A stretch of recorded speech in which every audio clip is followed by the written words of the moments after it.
بسم اللہ الرحمن الرحیم۔ ایم ایس نیوز HD5 کی ناظرین السلام علیکم۔ امید ہے آپ لوگ خیریت ہیں۔ آپ اس پر کیا رائے رکھتے ہیں؟ آپ نیچے کامنٹ میں ضرور دیں کہ کسی وقت بھی نیا نوٹیفیکیشن آ سکتا ہے جنرل عاصم منیر صاحب کا 5 سالوں کا، تو کب تک آئے گا؟ اس کی تفصیلات آپ لوگ وہ شیئر کرتے ہیں۔ پہلے بھی ہم نے کہا تھا کہ ایک جلدی ضمنی الیکشن کے بعد نوٹیفیکیشن آنے کا قوی امکان ہے، تو ابھی تک جب میں ویڈیو ریکارڈ کر رہا ہوں تو اس وقت تک نوٹیفیکیشن نہیں آیا، لیکن کیا آج رات یا کل نوٹیفیکیشن آ سکتا ہے یا جمعے کے روز نوٹیفیکیشن آ سکتا ہے؟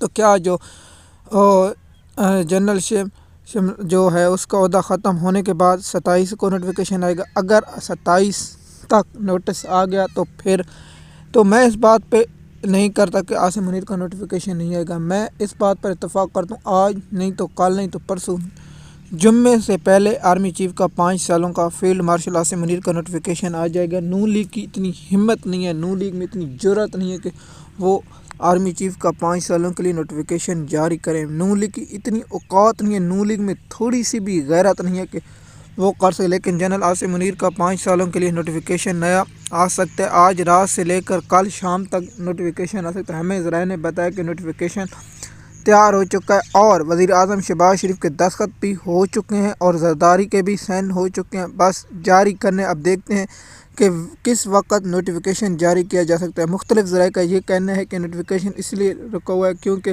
جنرل مرزا شمرک نام جو ہے وہ ابھی ریٹائرمنٹ نہیں ہوئی، اس لیے اس کو نوٹیفیکیشن رکھا ہوا ہے، کیونکہ 27 کو ریٹائرمنٹ ہو رہے ہیں اور فیلڈ مارشل عاصم منیر کی 29 ہے، تو اس لیے 2 دن رہتے ہوئے پہلے نوٹیفیکیشن 28 کی رات یا آج رات یا کل کسی وقت بھی نوٹیفیکیشن آ سکتا ہے۔ مزید معلومات کے لیے آپ ہمارے YouTube چینل پر اگر نوٹیفیکیشن آئے تو پھر اس پر آپ لوگوں کے ساتھ تفصیلی ولاگ بنائیں گے۔ شکریہ۔